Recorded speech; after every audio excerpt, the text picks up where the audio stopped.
உலகெங்கிலும் வாழும் ஜோதிடம் டாக்ஸ் தமிழ் நேயர்களுக்கு அன்பு வணக்கம். நான் ஜோதிடர் குரு வரதராஜ பெருமாள். நிகழ்ச்சி மூலியமா உங்களை சந்திக்கிறதுல மிக்க மகிழ்ச்சி. நம்ம என்ன பார்க்க போறோம் அப்படின்னா, 30 ஆண்டுகளுக்கு பிறகு சனி பயிற்சி, அதாவது சனி பயிற்சியாகி மீன ராசிக்குள்ள வரப்போறாரு. அது கும்ப ராசியிலிருந்து மீன ராசிக்குள்ள வரப்போறாரு. வாக்கிய கணித பஞ்சாங்கத்தின் அடிப்படையில. ஸோ இந்த வகையில சனி மீன ராசிக்கு வந்து அதாவது காலபுருஷனுக்கு 12ஆம் வீடு மீன ராசி குருவுடைய வீடு. முழு சுபகிரகம் குரு தான். அவரோட வீட்டுக்கு சனி வரப்போறாரு. இங்க 2 1/2 ஆண்டுகள் இருக்க போறாரு. என்ன மாதிரி பலன ஒவ்வொரு ராசிக்காரர்களுக்கும், அதாவது மேஷம் முதல் மீனம் வரையான 12 ராசிக்காரர்களுக்கும் எப்படியான பலன் குடுக்க போறாரு நம்ம பார்க்க போறோம். அதாவது சனி வந்து பார்த்தீங்கன்னா, எல்லாருமே ஜென்மச்சனி, 7 சனி இது மாரி சனிய பத்தி நெறைய விஷயங்கள் வந்து தெரிஞ்சு வச்சிருப்பீங்க.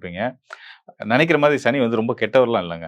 அவர் வந்து நம்ம யார நல்லவர்ன்னு நெனைக்கிறோமோ, அவங்க கெட்டவங்களா இருப்பாங்க. யார கெட்டவர்ன்னு நெனைக்கிறோமோ, அவங்க நல்லவங்களா இருப்பாங்க. ஸோ இதுதான் வந்து உலகம். அதனால வந்து எதையுமே வந்து எடுத்த உடனே ஒரு முடிவுக்கு வராம, நிதானிச்சு யோசிச்சு, இவங்க நமக்கு நல்லது செய்வாங்களா, கெட்டது செய்வாங்களான்னு பார்க்கும்போது தான், அவங்களுக்குள்ள இருக்கக்கூடிய சரியான விஷயங்கள நம்ம பார்க்க முடியும். அந்த அடிப்படையில தான் இப்போ உங்களுக்கு வந்து நம்ம வந்து பலன்கள் குடுக்க போறோம். சனி ஒவ்வொரு ராசிக்கும் எப்படியான பலன்கள் குடுக்க போறார்ன்னு பார்க்க போறோம். தொடர்ந்து காணொளிய பாருங்க. நிச்சயம் உங்களுக்கு பயனுள்ளதா இருக்கும். கடக ராசி அன்பர்களுக்கு சனி பகவான் பயிற்சிக்கு பின்னாடி என்ன பலன் செய்ய போறாரு? அதாவது மார்ச் 6ஆம் தேதி சனி பயிற்சி இருக்கு. காலை 8:35க்கு. சனி யார்? கடகராசிக்கு சனி யார்? அப்படின்னு பார்த்தீங்க அப்படின்னா, உங்க ராசிக்கு 7ஆம் இடத்து அதிபதி. 7 மற்றும் 8ஆம் இடத்து அதிபதி. அதாவது கடகராசிக்கு 7ஆம் இடமா வரக்கூடியது மகர ராசி. ஆ 8ஆம் இடமா வர்றது கும்ப ராசி. இவ்வளவு நாள் எங்க இருந்தார்? 2 1/2 வருஷம் எங்க இருந்தாருன்னா, கும்ப ராசியில 8ஆம் இடத்துல இருந்தார். 8ஆம் இடத்து சனி பொதுவாவே வந்து பல துயரங்களையும், துன்பங்களையும், சங்கடங்களையும் குடுக்குன்றது வந்து ஜோதிட விதி அதுதான். ஸோ அந்த வகையில சில போராட்டங்களும், ஏமாற்றங்களும், சங்கடங்களும் நீங்க ஃபேஸ் பண்ணியிருந்திருக்கலாம். ஸோ அதெல்லாம் இருந்தாலுமே கவலைப்படாதீங்க. கடந்தது கடந்ததா இருக்கட்டும். புதுசா வரக்கூடிய வாழ்க்கை உங்களோட வாழ்க்கைய புதுசா நீங்க அணுக போறீங்க. அதுக்கான காரணமா இருக்கிறது என்னன்னு கேட்டீங்கன்னா, நீங்க புது பிறவி எடுக்க போறீங்க அப்டின்னே சொல்லலாம். ஆ மகர ராசி அதிபதியா வந்து 7ஆம் இடத்து அதிபதியா வந்து, அந்த சனி பகவான் 9ஆம் இடத்துக்கு போறாரு. ஒரு கேந்திர ஸ்தானத்துக்குரிய கிரகம் வந்து ஒரு திரிகோண ஸ்தானமான 9ஆம் இடத்துக்கு போறம்போது, அவர் நல்ல பலம் பெறுறதா அர்த்தம். 7ஆம் இடத்து அதிபதி, 8ஆம் இடத்து அதிபதி அவர்தான். நான் முன்னாடியே சொன்ன மாரி 7ஆம் இடத்தோட தத்துவங்கள் என்னன்னு கேட்டீங்கன்னா, உங்களோட களத்திர ஸ்தானம், திருமண ஸ்தானம், மன வாழ்க்கை, அப்புறம் உங்களுடைய தொழில் சார்ந்த பங்குதாரர்கள் இதெல்லாம் குறிக்கக்கூடியது. உங்க ஆசை, விருப்பங்கள் எல்லாம் குறிக்கக்கூடிய ஸ்தானம் தான் 7ஆம் இடம். 8ஆம் இடம்ன்றது வந்து நம்முடைய ஆயுள் பாவம் மற்றும் வந்து வெளிநாடு, வெளியூர் பயணங்கள குறிக்கக்கூடிய ஸ்தானம். நமக்குள்ள இருக்கக்கூடிய சீக்ரெட்ஸ சொல்லக்கூடியது 8ஆம் இடம் தான். ஸோ இந்த 2 பாவத்துக்கு அதிபதியா வரக்கூடிய சனி பகவான், 9ஆம் கேந்திரம் ஏறுறாரு. அப்ப அந்த வகையில இந்த விஷயங்கள்லாம் உங்களுக்கு சிறப்பாக போகுதுன்னு அர்த்தம். ஆயுள் வந்து நல்லா வலுவாக போகுது. ஆயுள் தீர்க்காயுள பெறப் போறீங்க. ஆரோக்கியம் மேம்பட போகுது. தொழில் சார்ந்த நல்ல மாற்றங்களும், முன்னேற்றங்களும் ஏற்பட போகுது.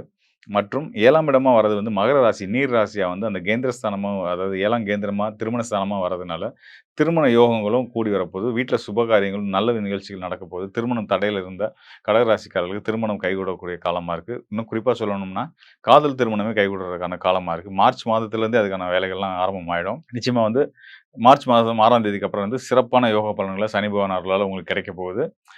சனி 9ஆம் இடத்து சனி அப்படின்றது வந்து சாதாரண விஷயம் இல்லங்க. நீங்க இந்த ஒரு பெரிய கண்டத்தையே தாண்டிட்டீங்க. அதாவது அட்டமஸ்தானத்து சனியுடைய காலத்த தாண்டிட்டீங்க. தாண்டி நீங்க வந்து மீன ராசியில வந்து சனி அமரப் போறாரு. ஸோ 9ஆம் இடத்திலிருந்து சனி குடுக்கக்கூடிய பலன்கள் வந்து ரொம்ப உன்னதமான பலன்களா இருக்கும். 9ஆம் இடம் ஞானஸ்தானம். அங்க ஞானஸ்தானத்தில கர்மகாரகனான சனி அமர்றது வந்து உள்ளபடியே தெய்வ பலத்தையும் உங்களுக்கு வந்து கண்டிப்பான முறையில குடுக்கும். அது மட்டும் இல்லாம சனியோட பார்வைக்கும் பலம் உண்டு. சனி வந்து சனியோட 3ஆம் பார்வை வந்து பார்த்தீங்கன்னா, உங்க ராசிக்கு 11ஆம் இடம் லாபஸ்தானத்தில குடுக்கப்போது. சனி வந்து 11ஆம் இடத்துக்கு லாபஸ்தானத்துக்கு தன்னோட 3ஆம் பார்வைய குடுக்குறாரு. அது போக உங்க ராசிக்கு 3ஆம் இடத்துக்கு தன்னுடைய 7ஆம் பார்வைய குடுக்குறாரு. தன்னோட 10ஆம் பார்வைய உங்க ராசிக்கு 6ஆம் இடத்துக்கும் பார்வைய குடுக்குறாரு.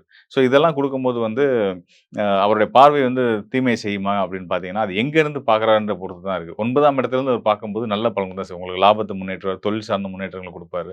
உங்கள ஆரோக்கியத்துக்கு மேம்பாடு செய்வாரு. அது மட்டும் இல்லாம சனி தனிச்சு இயங்குற கிரகம் கிடையாது. சனி மட்டும் இல்ல எந்த கிரகமும் தனிச்சு இயங்குறது கிடையாது. நவ கிரகங்களும் ஒண்ணோட ஒண்ணு பின்னி பிணைஞ்சு தான் இயங்குவாங்க. ஸோ அந்த வகையில எல்லாரோட நிலையிலயும் பார்க்க வேண்டியிருக்கு. குறிப்பா வந்து நம்ம வந்து ஆண்டு கிரகங்கள கையில எடுக்க வேண்டியிருக்கு. இந்த இடத்துல வந்து பார்த்தீங்கன்னா, குருவுடைய நிலை ரொம்ப முக்கியமா இருக்கு. குரு உங்க ராசிக்கு பாக்கியநாதன். அவர் வந்து 6ஆம் இடம் மற்றும் 9ஆம் இடம் பாக்கியஸ்தானத்துக்கு அதிபதியா வந்து அவர் வந்து ராசிக்கு 12ஆம் இடத்துல இது நாள் வரை இருந்துட்டு இருக்காரு. சனி பெயர்ச்சியிலிருந்து 2 மாதம் அதாவது மே மாதம் 26ஆம் தேதி குரு பகவான் பெயர்ச்சியாகி உங்க ராசிக்குள்ளே வந்துர்றாரு. 12 ஆண்டுகளுக்கு பிறகு உங்க ராசிக்கு வர்றாரு உங்களுடைய பாக்கியநாதன். ஸோ நீங்களே பாக்கியசாலியா மாறப் போறீங்க. அது உங்க ராசி தான் குரு பகவானுக்கே பலம் குடுக்கக்கூடிய வீடே அதுதான். உச்ச உச்ச பலம்னு சொல்லுவோம் இல்லையா? ஒரு கிரகம் உச்சம் பெறுறதுக்கான ராசின்னு ஒரு ராசி உண்டு. ஒவ்வொரு கிரகத்துக்கும் ஒரு ராசி உண்டு. அந்த வகையில வந்து கடக ராசிக்காரர்களுக்கு அ குரு பகவான் உச்ச வீடுன்றது கடக ராசிய தான் அடையும். ஸோ குரு உச்சம் பெறுறது உங்களுடைய நீங்களே வந்து ஒரு ஆத்ம பலம் பெறுறது, ஆணை பலம் பெறுறதுன்றத கூட சொல்லலாம். அந்த அளவுக்கு உங்களுக்கு ஒரு நீங்க ஒரு பவர்ஃபுல்லா ஃபீல் பண்ண போறீங்க. தன காரகனும் அவர்தான். அதனால பொருளாதார முன்னேற்றங்கள், நல்ல புத்திர பாக்கியம் இதெல்லாம் கிடைக்கிறதுக்கான அற்புதமான ஒரு காலமா இருக்க போகுது. இதுல சனி, குருவோட திரிகோண தொடர்பும் வரதுனால, பொருளாதார ரீதியாவும், தொழில் சார்ந்தும் உங்களுக்கு நல்ல முன்னேற்றங்களும், நீங்க எதிர்பார்த்த ஒரு இலக்கையும் இந்த இந்த காலங்கள்ல நீங்க நிச்சயமா அடைவீங்க. சனியோட அருளாலும், குருவுடைய அருளாலும் நிச்சயமா நல்ல யோக பலன்கள பெற்று மகிழ்ச்சியா இருப்பீங்க அப்படின்றத நான் தெரிவிச்சுக்கிறேன். மேலும் இப்ப நடக்க இருக்கக்கூடிய இந்த வாக்கிய கணித பஞ்சாங்கத்தின் அடிப்படையிலான இந்த சனி பயிற்சி அப்படின்றது வந்து பார்த்தீங்க அப்படின்னா, நம்ம முன்னாடியே சொன்ன மாதிரி 30 ஆண்டுகளுக்கு பிறகு வந்து அவர் வந்து மீன ராசிக்குள்ள வரப்போறாரு. அதாவது மீன ராசி அப்படின்றது வந்து நம்ம முன்னாடியே சொன்ன மாதிரி குருவுடைய வீடு, சுபகிரகத்தோட வீடு. ஸோ அங்க 2 1/2 ஆண்டுகள் இருக்கு. அதாவது 30 ஆண்டுகளுக்கு பிறகு அவர் வந்து 2 1/2 ஆண்டுகள் இருக்கக்கூடிய அந்த ஒரு 2 1/2 ஆண்டுகளுக்கு நடுவுல வரக்கூடிய ஓராண்டுல தான் வந்து குருவுடைய பயிற்சியும் இருக்கு. குருவும் 12 ஆண்டுகளுக்கு பிறகு வந்து அவருடைய உச்ச வீட்டுக்கு வரப்போறாரு. ஸோ குருவுடைய அந்த உச்ச நிலை அப்படின்றது வந்து பார்த்தீங்கன்னா, சனிக்கு சுபத்துவ தன்மைய கூட்டிக்கிட்டே போகும். எப்படின்னு கேட்டீங்கன்னா, சனி இருக்கிறது குருவுடைய வீடு. அ மோட்சஸ்தானம் 12ஆம் இடம், காலபுருஷனுக்கே 12ஆம் இடம் அதுதான் மீனராசி. ஸோ அந்த வீட்டோட அதிபதி தான் குரு பகவான் தான் உச்சம் பெறப் போறாரு. மே மாதம் 26ஆம் தேதி சனி பயிற்சியில ஆனதுலேருந்து 2 மாசம் கழிச்சு. மார்ச் 6ஆம் தேதி சனி பயிற்சி ஆறாரு. அங்கருந்து மே 26ஆம் தேதி குரு பயிற்சி ஆறாரு. குரு பயிற்சியாகி அவருடைய நிலை வந்து சனிக்கு பார்வை குடுக்க போகுது. அதாவது சுபத்துவமான குருவோட வீட்ல இருக்கக்கூடிய சனிக்கு, குருவுடைய பார்வையே கிடைக்க போகுது. குரு முழு சுபகிரகம் அவரோட பார்வையோட இந்த 1 ஆண்டுகள் இருக்க போறாரு. அதுக்கு அடுத்ததா வந்து பார்த்தீங்கன்னா, ஓராண்டு இருப்பாரு. அதுக்கப்புறம் என்ன பண்ணுவாரு சனி பகவான்? ஏன்னா சனி பகவான் 2 ஆண்டு இருப்பாரு. குரு 1 வருஷம் தான் பார்த்துட்டு இருக்காரு. அதுக்கப்புறம் என்னங்க ஆகும் அப்டின்னா, குரு அதுக்கு அடுத்ததா சிம்ம ராசிக்கு போயிடுவாரு. சிம்ம ராசிக்கு போனாலும் சனி இங்க தான் இருப்பாரு. 2ஆம் இடத்துல தான் இருப்பாரு. அவர் வந்து பூரட்டாதி, உத்திரட்டாதி நட்சத்திரம் தன்னோட சொந்த நட்சத்திரத்துக்கு வரப்போறாரு. ஸோ இந்த வகையில தன்னோட சொந்த நட்சத்திரத்தில இருக்கக்கூடிய சனி பகவான், அடுத்து வரக்கூடிய அந்த ஓராண்டுகளுக்கு வந்து பார்த்தீங்கன்னா, தான் குடுக்க வேண்டிய ஆதிபத்திய பலன்களை ஒவ்வொரு ராசிக்காரர்களுக்கும் சரியாம, பிறழாம கண்டிப்பான முறையில குடுத்துருவாரு.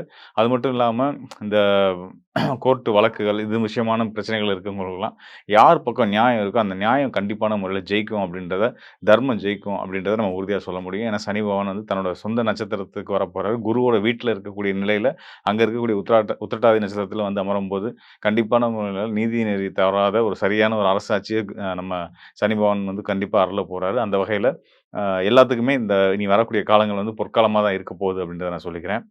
முதல்ல இந்த 2026ஆம் ஆண்டு முழுமையா யோக பலன்கள் 2026லேருந்து அடுத்த 2027 மே மாதம் வரைக்குமே ரொம்ப ரொம்ப யோக காலமா இருக்க போது. எல்லாருக்குமே வந்து பொருளாதார முன்னேற்றங்கள் பொருளாதாரம் தான்.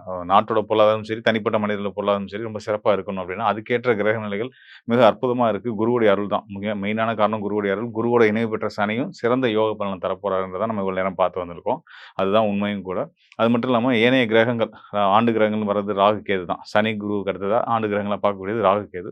ராகு, கேதுவுமே வந்து கும்ப ராசியிலயும், கேது வந்து சிம்ம ராசியிலும் இருக்கிறது வந்து உன்னதமான பலன்கள தான் கண்டிப்பான முறையில குடுப்பாங்க. இந்த ஆண்டு முழுதும் ராகு, கேது வந்து அதே ராசியில தான் தொடர போறாங்கன்றது நம்ம தெரிஞ்ச விஷயம் தான். ஸோ அந்த வகையில அவங்களுக்கு எந்த மாற்றம் இல்லனாலும் கூட, குருவோட மாற்றமும், சனியுடைய மாற்றமும் நல்ல பலன்கள கண்டிப்பான முறையில குடுக்கும் அப்படின்னு தெரிஞ்சுக்கலாம்.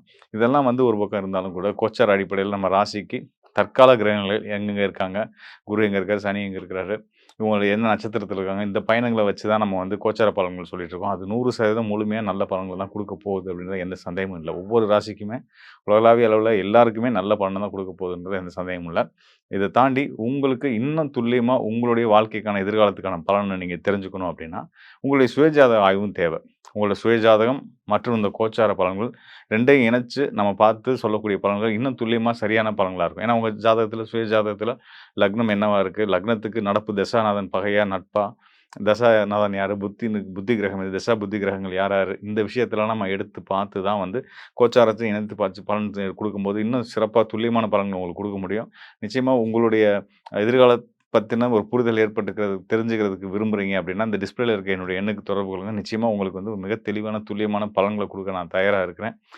மீண்டும் உங்க எல்லாத்துக்கும் வாழ்த்துக்கள சொல்லி, இனி வர்ற காலம் எல்லாத்துக்கும் இனிமையான காலமா இருக்கும் அப்படின்றத வாழ்த்தி வணங்கி விடைபெறுகிறேன். மீண்டும் நல்ல நிகழ்ச்சியில் சந்திப்போம். நன்றி, வணக்கம் நண்பர்களே.